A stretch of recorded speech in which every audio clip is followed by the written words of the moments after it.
Welcome to the NAMB Podcast, where we bring you the voices that drive the mortgage industry. Join dynamic hosts Ginger Bell and Matt Shields as they dive into bold conversations with top experts, industry leaders, and change makers from across the country. From insider insights to game-changing trends, this is your front row seat to what's happening right now in the world of home finance. Well, hi there. Welcome to another episode of the NAMB Podcast. My name is Ginger Bell, and I have with me our co-host, Matt Shields. Hey, Matt. Hey, Ginger. How are you? Very good. So we have a very special guest, and if you're watching and listening to this recording, we're recording this at NAMB National in Las Vegas, and our guest today is Lisa O'Connor. So welcome. We're so happy to have you here. Thank you. I'm excited. My first podcast. Absolutely. This is cool. Very cool. So we tore you away. I know you are just buzzing around like crazy, helping out in so many different areas to get NAMB National off and going. But I want to talk about today your role on the board of directors with NAMB. My brand new role, Your brand new role is a director. I was nominated, vetted, and selected first go round. Nice. I've heard it takes people a couple of years, so It does. Batting 1,000 right now. I'm doing well. I'm tickled. I'm excited about it. I have served as convention chair for several years for NAMB. I started volunteering, became a member. I have known Valerie Saunders for many, many, many years. Right. She and I served on different industry association boards. Okay. So this is my first time actually getting on the NAMB board. So I'm really excited about it. We're delighted to have So, you. thank you, Yes, thank you. Congratulations. So for those who are listening, NAMB is really a volunteer organization. It is. And a lot of people don't know in the industry all the things that NAMB does in terms of advocacy, lobbying, planning, education, and all of that. So, if you're talking to someone, and I know you talk to a lot of people about being NAMB members, Oh, yes. and Yes. Matt, we talked about that last year during NAMB National. Yeah. You guys had how many members sign up? It was close to 800 members sign up from Yes. NAMB National last year. Yes. It was an amazing event. We were Yes. canvassing the crowd and, getting them on our app where there's so much useful information. Right. And they got to see just all the tools we have and the help we have. And we had a great turnout and excited to do it again this year. And every year we seem to gain momentum with new Right. members, new sponsors, and a great way for anybody to get involved Right. is just come volunteer at any of the organization. I mean, Right. the NAMB National is our biggest, but we go to Washington D.C. Yep. every spring. Yep. We have NAMB Focus in Florida every year. And there's all kinds of ways you can volunteer and be a part of it. Right. As well as membership, and like you said, we the advocacy, the education, we offer so much to anybody that wants to be in the mortgage industry and give back. Well, and it's not really, it's giving back, but it's also, as you're giving back, you're also gaining. Oh, and yes. that's one of the things, Matt, when you got involved, you head up NAMB's Young Professionals. Yep. And, for you in doing so, we were talking about, what you've learned and connecting with others and networking. And so it's not just a matter of, volunteering. First of all, it's your livelihood. It is, it is, and we're making sure we have one. Absolutely. And it's just so rewarding because, we're helping, we're furthering our industry, but we're making great connections. Yeah. Yes. Great making friendships for life, making great Yes. connections. And we met at the Ledge Conference. And it was not this past April, but the April before. And when we first met, your energy was contagious. Your smile, your laugh, and that was instantly, I feel like we got drawn together when we were at dinner that day. And so I got to get to know her more. She is fun, and she's a great time. She's fast. Well, speaking of fast. There you go, good segue. She's fast. Yeah, speaking of fast, can you tell us, so I heard you were a dirt race driver? Can I you give us was some information on that? I was a dirt track stock car driver for 15 years. I mean, talk about something Just so much fun. Oh, I can only imagine. And another industry where you don't have to know anything. I'm like trying to find out, do you have to go to school for this? They're like, nope. You get your car and you get at the rear of the field. How did you get into And that? just long time, back in the 1900s when my children were small. I would try to find something to take them to do on weekends, you know, that was cheap, family, fun, clean. And there was a little dirt track in St. Augustine, Florida, which is where I'm from. And I would take them there. And I would literally take a book and sit in the grandstands to read while my kids go around playing with all their friends. Yeah. And all these mechanics sat in my section. And they're like, are you really going to sit there and read that book again this week? And I'm like, it's a great book. They're like, why not? but you're not. I'm like, who wants to watch people drive around in circles?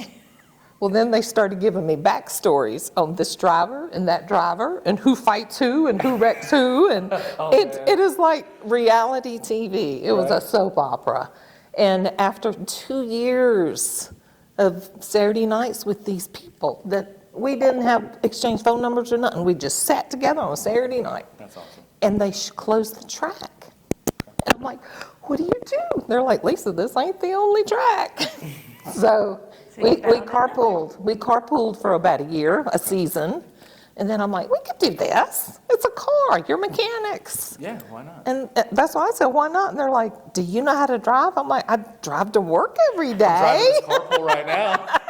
Oh, man. It's just we get to drive with no speed limits. That's amazing. And if somebody gets in your way, you just hit them.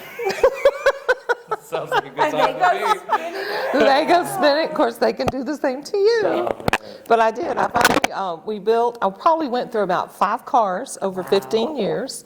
My dad was a retired General Motors guy, so we got discounted dirt track crate race motors. They have a racing division. Wow. You can go buy a motor from. I did not know this. Yeah, that's wild. And we got employee discounts. You can't beat it. So You can't beat it. it was That is cool. It was awesome. so cool.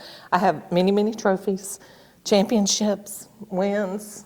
So you're a It champion was- dirt track driver? I am. You're famous. I'm not You might be the most famous. famous person on the I board. think we know who to take out to the track here in Vegas, That's right. Yeah, No, that's right. nobody wants to ride with me though. because you drive fast. I am fearless. I am fearless. It's a lot of fun. Like I said, I just literally just sold both of my race cars within the last month. Did you really? I finally And you're going phoned. to buy another one? No. Give us some time. I'm getting to that point where there are not many women doing it, Oh, period. no. I would be the only woman out there for season after season after season. And it took a lot of toughening up they put me in the wall every week. And I'm like, okay, guys, let's fix it and go back. You're a champion. You got the trophy. I do have trophies. But here's the thing, and this, I mean, obviously it relates to what you did, to be able to get into a world you knew nothing about. And they obviously challenged you on that respect and knowledge. But once you came back and said you had the knowledge, you had the skills, that respect had to be pretty high that they had for you. Oh, yes. Yeah, and it got to the point where, NASCAR is a whole different animal. Right. My mom and daddy didn't want to watch me. They're like, you're going to die. You're going to get in the car and you're going to die. And I'm like, no, Mom, I'm not going to die. But you do, in the same with the mortgage industry. Exactly. I got into this because I was hired as a receptionist. Yeah. Wow. Back And in the now look at- 1900s. And now look at you. And- Board member of the most prestigious. I know, the biggest industry that I know. Yeah. Is NAMB is great. The people are great, and most of them share a lot of the same experiences. Right. But you're right. It's not just what we can give to others. Yeah. It's what we gain inadvertently most of the time, but Right. you gain so much. Yeah. Well, and I think the thing, for me, I'm an educator. I love training. And so when I first got started with NAMB, it was through my state association, probably similar to you, being in Florida. And so, then it's like, oh, there's a national association, not just a state. And so my whole thing is I wanted to become a certified trainer, and this is back when Ruth Fainer. I remember Ruth. I worked with Ruth too. Yep. And there was a certification process, and it was not easy. It wasn't, no. I mean, it was tough Yep. to become a trainer with NAMB. And that's still today. It's the same. So, you know, for me, it was that education side. For somebody else, it could be the technology side. It could be membership. It could be, you know, lobbying. My first time lobbying, which you did also in DC, I was blown away. Oh, I know. It was like, and that's the whole thing, and I think a lot of people don't realize, and one of the reasons, honestly, is in starting the podcast, is to raise awareness, because there's so much that happens behind the scenes that NAMB does as an organization, whether it's working with other organizations like the MBA, whether it's working, you know, with Fannie Mae, with, you know, and I know that there's a lot of things that are going on along with the appraisal industry as well. Oh, yes, all that's changing. And so, you know, working collectively with other trade organizations. And so people don't realize that. No, they don't know what they don't know. Yeah. So talk to me about lobbying. I have just started going up with this group. Did a lot of lobbying in my state. In Florida, and that's what I did too. And in Florida, exactly. We got to know all of our congressmen, representatives, everybody. We're on first name basis. In fact, I have their phone numbers and we text. Oh, that's cool. You know, it's like if I'm like, dude, what, did I fall off your list? I can't even get an appointment with you anymore. Get me in there. And he goes, hold on, let me call so-and-so, you know. So Aaron Bean, he's one of my favorite. Yep. But the lobbying piece, we have obviously, and you probably will get this from the others, one of our biggest championship is the trigger leads. Yeah. We are so excited. This finally, we've been working on it for years, and it finally got on the desk and got a signature on it. And that's the whole thing that people, you know, it doesn't, you know, a bill as big as this doesn't suddenly show up. No, it's been in the works for years. It's been in the works for a long time. And it goes back and forth, not just on a national level, but also to those state levels, because, you know, when you think about it, all, you know, in both, it has to pass both the House and the Senate. It usually goes through the Finance Committee or it's first. Right. Or back and forth in between that. And I remember in Oregon one time when the SAFE Act was passed nationally and we had to, within each state, we had to adopt it and write a law to it. And I will never forget sitting in a session in Oregon and watching the lobbyists take a lot of the, you know, representatives outside the doors, having conversations. And had we not been there to advocate for the loan originator side, which is the federally licensed and the state licensed, right? So federally licensed under the SAFE Act is the banks. Right. State licensed is the individuals. And so had we not been there lobbying, it would have been completely different. The federal would have been completely different in Oregon. And I mean, it's like all those things. So being involved and having a voice and staying on top of those important, which is just like the trigger leads, like you said, several years in the making. And there's always something new coming along. Yeah. So I love it. With the boots on the ground. we got the We're boots. on the We ground. got the boots. Got the boots. I've been in NAMB now for 3 years, and the trigger leads was going on 3 or 4 years before I even got in, and it's just cool to see the camaraderie and everyone work together for the same goal from all over the country. And it's all changing. There was something on the news this morning, I believe I saw, where people are getting just tons and tons and tons of phone calls and emails and text from totally unsolicited sources now. Yeah. And it's like, you know, and this, it will get out of hand to the point where nobody's going to want to carry a phone, and that's our lifeline. Oh, yeah, no, you're right. Yeah. So what are some of the other things that NAMB, because I know the education side is big. We have 2 classes going on 2 today and 2 Monday. and 2 on Monday. So the NMLS class, So the CE, yep, CE the class. continuing education. And then FHA, the credit class is going to be coming up, and Then we have that CVLS. FHA, CVLS, credit, CE. That's all we're doing it at NAMB National. But NAMB Focus, we will line up additional classes for people to come and take in person. Nice. I think almost everything is available on Zoom, and that's another little, I get to be on the education committee this year. I'm That's co-chairing with Ray Edwards, so That's awesome. I'm excited. That's I'm excited. awesome. I get to play a part in putting all of this together.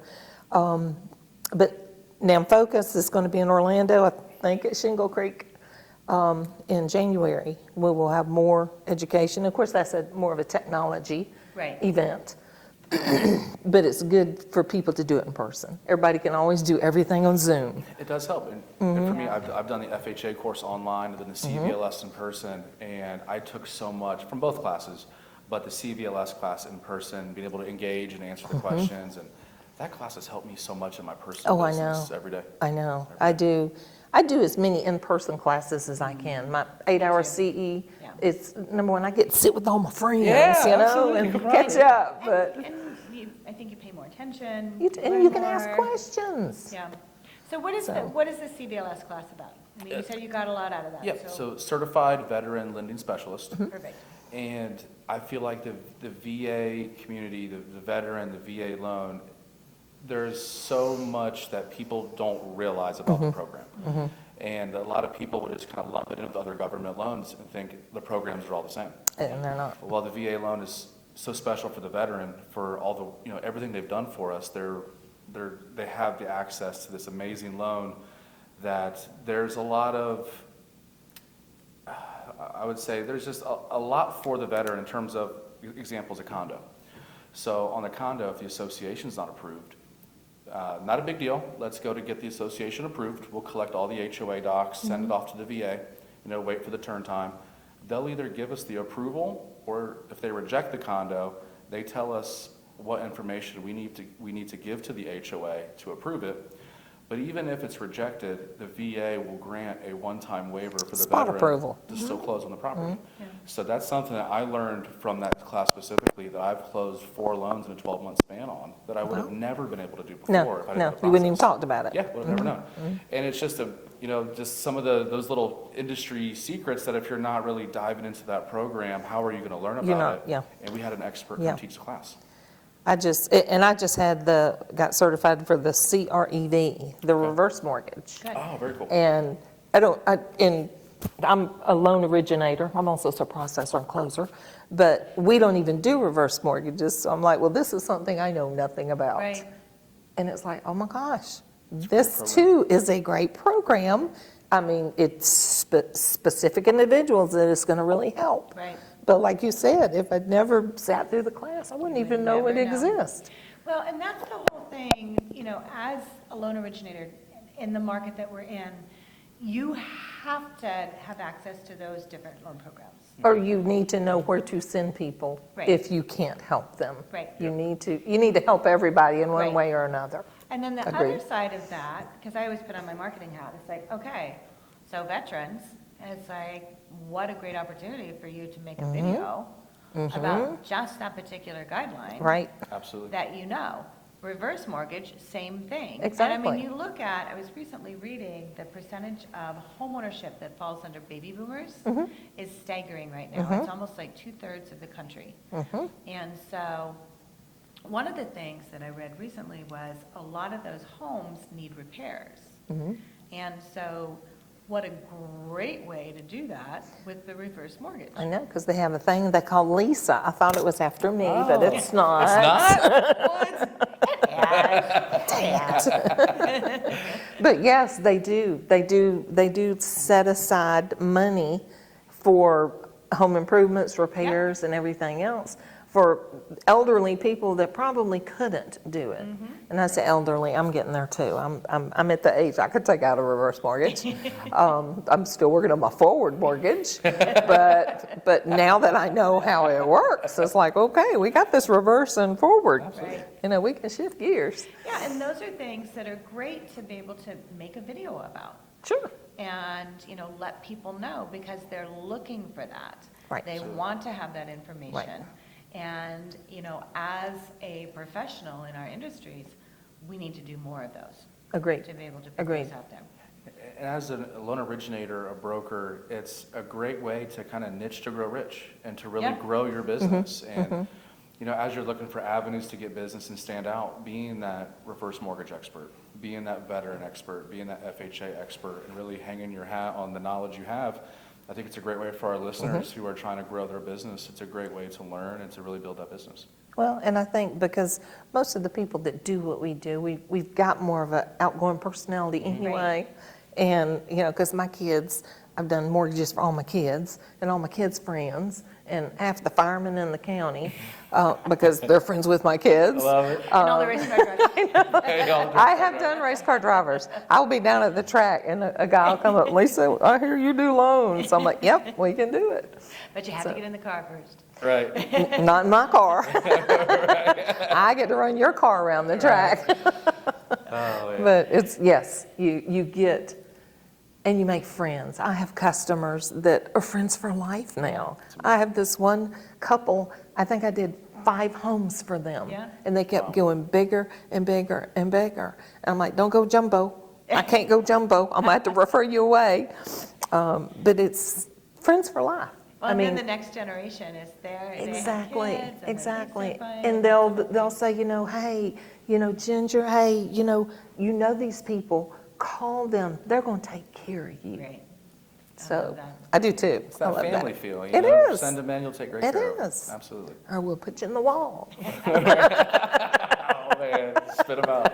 I know. Okay, I so not shouldn't say putting on that. the wall, but I'd like to end with this question because you have such a wealth of knowledge, and I can tell you are a great mentor. So if someone is new, and we're seeing a lot of new people, Matt's seeing a lot of new people, and his group, who have a lot of questions, but what's your one piece of advice you would give to someone new starting out in the industry today? Don't be afraid to ask questions. I love That's it. a great one. Yeah. Yeah, just talk to people. Like I said, it kind of takes a certain personality to get into originating. And this, again, telling my age, when I first got into it, we didn't have computers. We didn't have cell phones. Yeah. In fact, I still have my original bag phone. When we actually got cell phone, this, again, back in the 1900s. TransUnion. It was, Baxter. but I had to get a phone book and cold call, Wow. trying to find customers, because I started with Chemical. Do y'all remember Chemical Bank? No. Before they became Chase Manhattan. Oh, interesting. Wow. And I was a wholesale rep. Okay. And they gave me the Fannie Mae guideline book, the actual book, because you didn't have a computer to look it up Right, on. no PDFs at the I time. had a phone book, the Fannie Mae book, and a map. And I had to go find Wow. business, literally Wow. door to door Wow. finding business.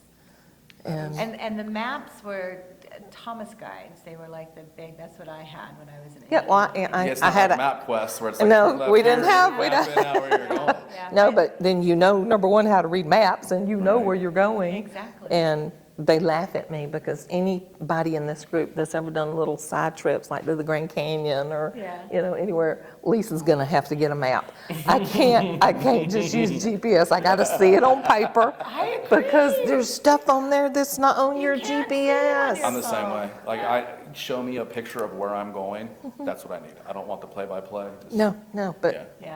ask Valerie about the shortcut to the Grand Canyon. Dirt track road? I found a shortcut. It's not short. No cell service, in the middle of the night, hitting cattle guards. Oh, man. It's a good story, he'll have to ask. We will, Yeah, we'll can't wait save to that hear for about another that. episode. Yes, Yeah. yes. Part 2. Part 2. Well, Lisa, thank you so much. Ginger, thank you, Matt, thank you. Yeah, It's, I'm excited that y'all are here, I'm excited you're doing Congratulations. this. Welcome to the NAMB Thank you, Board. thank We're you. excited to have you on. We'll have you back again. You can give us some report on some of the things that you're working on. Okay. And we appreciate all you do. Well, thank you, appreciate Very it, good. appreciate it. Likewise. Thank you. This was awesome, thanks. Okay, so thanks to tuning in to another episode of the NAMB Podcast. Make sure and follow us and like us and register for the NAMB Hive at namhive.com. Thanks, guys. Thank you. Thanks, Ginger. Bye-bye. Thanks for tuning in to the NAMB Podcast, brought to you by the National Association of Mortgage Brokers. For more episodes, resources, and guest interviews, visit nambpodcast.com. Don't forget to follow, share, and subscribe, and we look forward to seeing you soon.